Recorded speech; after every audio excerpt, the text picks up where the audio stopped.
Salut, dans cette capsule vidéo, on corrige l'exercice 8, qui est une étude de fonctions relativement compliquée.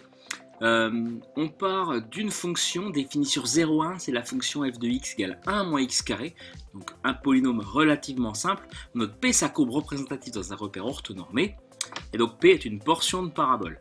Tracer P, alors ça déjà c'est fait, je vous montre ce que ça donne sur GeoGebra. Donc voilà votre fonction f de x égale 1 sur x carré. En plus sur 0,1 il n'y a que cette petite descente ici, une portion où elle est décroissante. Et donc qu'est-ce qu'on va en faire? On considère un réel petit a sur l'intervalle 0,1, qui va se balader entre 0 et 1 ici. Et donc on va considérer la tangente TA au point d'abscisse petit a. Et on vous demande, classique, l'équation de la tangente TA. Donc c'est parti, on y va. La question 1, on admet que c'est fait. Donc vraiment, par contre, si vous le tracez, il faut vraiment que ça soit sur 0,1. Donc en gros, ça ressemble à ça. Donc en 0, ça fait 1 aussi. Donc question 2, l'équation de la tangente en A, c'est y égale f' de A, facteur de x moins a, plus f de A. Or, f' de x, qu'est-ce que ça vaut? Bon, directement, c'est un polynôme. Donc la dérivée de 1 c'est 0 et la dérivée de moins x carré ça fait moins 2x. Donc f' de a, ça fait moins 2a. Bien, voilà. Et puis f de a, je vais en avoir besoin, ça fait 1 moins a carré. Donc conclusion, ma tangente TA a pour équation réduite y égale donc moins 2a facteur de x moins a plus 1 moins a au carré. Je pourrais laisser ça comme ça. Je vais juste développer le moins 2a sur le x. Ça fait moins 2ax. Comme ça, je vois bien le coefficient directeur, moins 2a. Et puis donc, moins 2a fois moins a, ça fait plus 2a carré. Plus 1 moins a carré. Voilà, ça constitue le b, l'ordonnée à l'origine en fait.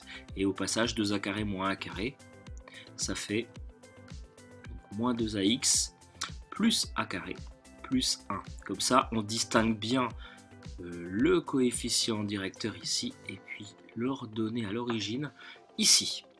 Voilà pour cette question 2, vraiment très classique et sans difficulté particulière. Maintenant, TA coupe OX au point R. Donc en fait, si je fais un mini dessin que je vais faire ici, voilà, en gros, vraiment schématisé. Après, je montre tout ça sur GeoGebra. Donc la tangente en A, je vais placer A ici, au hasard, entre 0 et 1. Donc ça, c'est mon point de contact. En A, et là, je dessine la tangente. Voilà, donc le point, en fait, le point R, c'est celui-là. Et puis le point S, c'est celui-là. Donc le point R a pour abscisse quelque chose, mais pour ordonnée 0. Alors que le point S a pour abscisse 0 et pour donner quelque chose. On va s'intéresser à quoi? On va s'intéresser au triangle ORS que je ici, et en particulier à son aire. On va prouver que l'aire en fonction de petit a, parce que ce triangle va bouger, et c'est grand A pour l'aire, c'est notre f habituel. De petit a, c'est notre x habituel. Donc grand A de a, c'est 1 quart de a au cube plus 2a plus 1 sur a. Donc on y va, je vais peut-être montrer GeoGebra tout de suite. Donc ça, je n'en ai plus besoin. Je vais zoomer directement là-dessus. Donc voilà, en rouge, c'est la portion de la fonction qui m'intéresse. Alors mon repère n'est plus tout à fait orthonormé là. Vous avez vu que il y a plus, j'ai un peu bougé tout ça pour qu'on puisse voir l'évolution du triangle ORS. Donc là, mon paramètre petit a, c'est l'abscisse du point grand A, et donc ici en noir, c'est la tangente. Donc je fais bouger Evita, et donc vous avez le triangle ORS qui bouge, bien sûr. J'ai calculé son aire, j'ai fait calculer son aire par GeoGebra, donc quand A vaut 0,45 par exemple, l'aire de ROS c'est 0,8 cm², en admettant que ce sont des centimètres. Là 0,99, là 0,87, bref, on va exprimer cette aire en fonction du petit a ici. Le lien entre ce nombre là et celui-là. Donc ça donne quoi? Eh bien l'aire d'un triangle, tout naturellement. Question 3. L'aire de ROS, ça va être la longueur OR multipliée par la longueur OS que l'on va diviser par 2. Or OR c'est quoi? C'est l'abscisse en fait de R. Alors comment faire pour avoir cette abscisse? Le point R c'est vrai qu'il est sur l'axe des abscisses mais il est aussi sur la tangente. Donc en fait quand je remplace Y par 0 je vais obtenir le X. Donc je vais préciser que R appartient à TA. Donc je vais avoir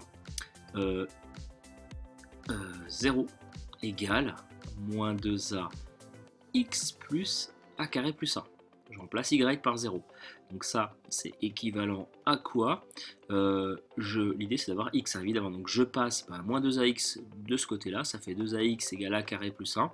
Et je divise tout par 2a. Pourquoi je peux faire ça? Parce que a est non nul. Hein.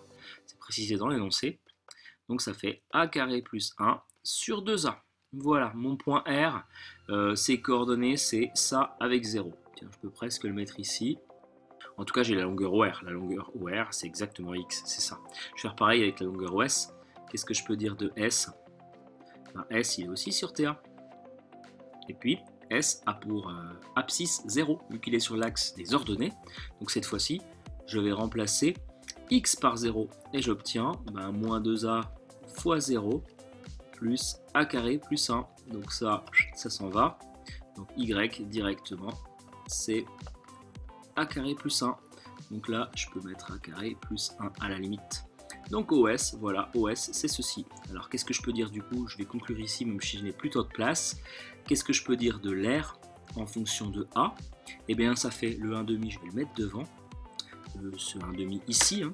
OR, c'est égal à a carré plus 1 sur 2a multiplié par OS, a carré plus 1. Je me retrouve avec a carré plus 1. Alors déjà 1,5 fois 2, ça fait 1 quart. Hop, a carré plus 1, c'est au carré. Et on divise tout ça par, il y a encore le a là. Alors j'ai super mal mis mes parenthèses, je vais recommencer. Voilà, donc a carré plus 1, il est au carré. Donc en fait il est là et il est là. Le 2 je l'ai déjà mis avec le 2 pour faire 4 et donc il faut que je divise tout ça par a. Reste à développer cette identité remarquable là-haut. Le a qui est ici je vais le laisser là pour l'instant. Hop, je vais faire ça comme ça.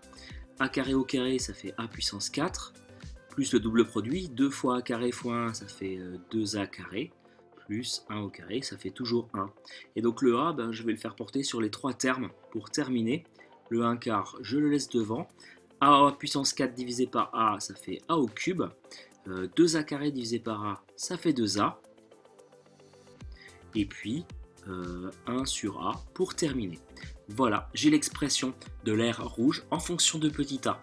Et on va étudier dans une question 4 pour quelle valeur petit a cette aire est minimale. Donc on va étudier la fonction et regarder quand est-ce qu'elle a un minimum.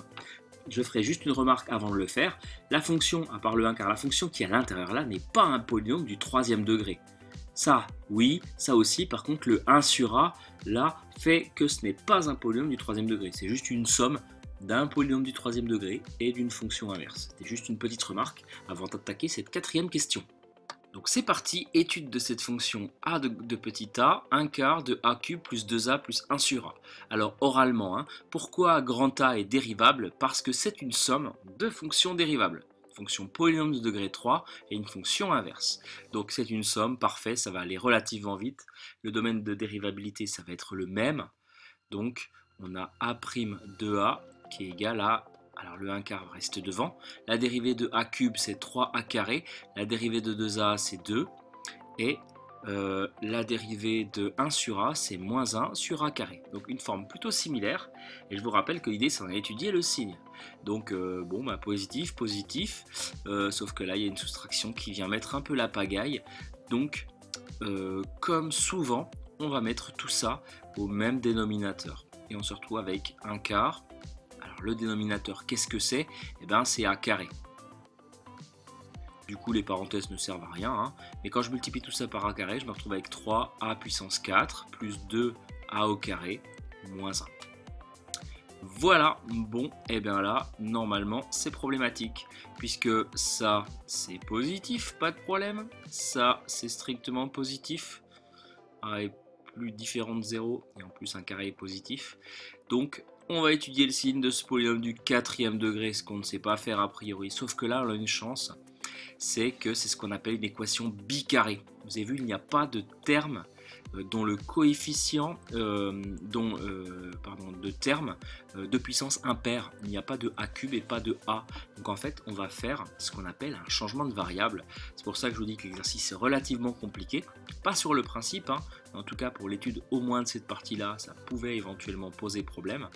Mais en posant petit a carré égale petit x, eh bien on se retrouve avec quoi? Eh bien on se retrouve avec un quart de... m'intéresser au polynôme là, mais c'est pas grave, je vais réécrire. Donc là, a carré, je vais mettre x à la place. À la place de a puissance 4, et bien du coup, je vais mettre x au carré. Donc 3x carré. À la place du a carré, je vais mettre x. Et puis voilà, le 1 ne bouge pas. Donc voilà, avec ce changement de variable, ici, voilà ce qu'on obtient. Donc je vais étudier le signe de ce truc-là. Je commence par faire son delta. Je rédige très mal, hein, mais c'est juste pour que vous ayez les éléments. Le delta, ça va être 2 au carré, moins 4 fois 3 fois moins 1. Vous trouvez 4 plus 12, ça fait 16. C'est positif. 2 racines. x1, ça va être moins 2 sur 6, c'est-à-dire 2 sur 6, un tiers. Et puis x2, ça moins 2 moins 4 sur 6, c'est-à-dire moins 1. Et donc, à chaque x, maintenant qu'on a pu trouver nos x, on va réutiliser le changement de variable, mais dans l'autre sens. Donc, à chaque x, on va avoir 2a. Sauf que x est censé être a carré. Et ça, a priori, c'est négatif. Donc là, déjà, il n'y a pas de solution. Hein. Pour avoir une chance d'écrire x, il faut quand même que ce x soit positif, vu que c'est un carré. Impossible. Car x. Donc là, en revanche, on trouve 2a. Je vais écrire A1 et A2. Racine, regardez ça, hein, racine de 1 tiers. Racine de 1 tiers, ça s'écrit aussi racine de 1, c'est-à-dire 1 sur racine. Et puis la racine, on peut la remonter en haut en multipliant en haut et en bas par racine de 3. Donc en haut, ça fait racine de 3 évidemment, puis en bas, racine de 3 fois racine. C'est la même, hein. Vous pouvez taper ça à la calculatrice, vous verrez qu'elle vous donne ça. Donc pour A1, c'est ça, et pour A2, moins racine de 3 sur 3. Ah, c'était un nombre de 0,1. Donc encore une fois, ça, j'allais mettre négatif, mais je vais plutôt signaler que ça n'appartient pas à 0,1, contrairement à racine, pour les mêmes raisons. Voilà, on a une seule racine. Alors, ce polynôme, au passage, était du signe de A à l'extérieur des racines. Donc ça faisait plus, moins, plus. Bilan des courses. Je fais mon tableau de variation. Ici, je vais mettre signe grand A prime, le petit a. Et ici, variation de grand A. Comme toujours, avec des traits bien droits. On est sur 0,1. Pas défini en 0. Donc la valeur remarquable, ça va être racine de 3 sur 3, qui vaut à peu près, on ne devrait pas le mettre ici, hein. J'enlève ça tout de suite, plutôt racine de 3 sur 3, c'est à peu près 0,57, je crois, à vérifier. Mais je crois que c'est ça. Et donc, ça annule la dérivée, et on a dit positive, négative, positive. Donc en fait, il y a bien un minimum à cette fonction, ici valeur interdite, ici je ne l'ai pas calculé, et ici non plus en fait. En tout cas, c'est grand A de racine de 3 sur 3. Mais je vais pouvoir répondre à ma question. Hein. L'air grand A sera minimal. Et cette valeur minimale, il faut la calculer. Donc, à vous de remplacer dans cette expression petit a par racine de 3 sur 3, la calculatrice. Hein. Mais en tout cas, l'air sera minimal pour petit a égale racine de 3 sur 3. Une petite vérification sur GeoGebra pour terminer. Donc l'air, on voit que là elle est plutôt importante, elle vaut 1, 0,95, ça descend, ça descend, ça descend, ça descend, ça remonte. Donc où est-ce qu'elle est minimale? On voit que là on stagne à 0,60 et donc je suis à 0,6, 0,55 pareil, et 0, donc entre 55 et 60. Bon bah ça correspond à notre racine de 3 sur 3 a priori. Voilà pour ce nouvel exercice de modélisation. À bientôt!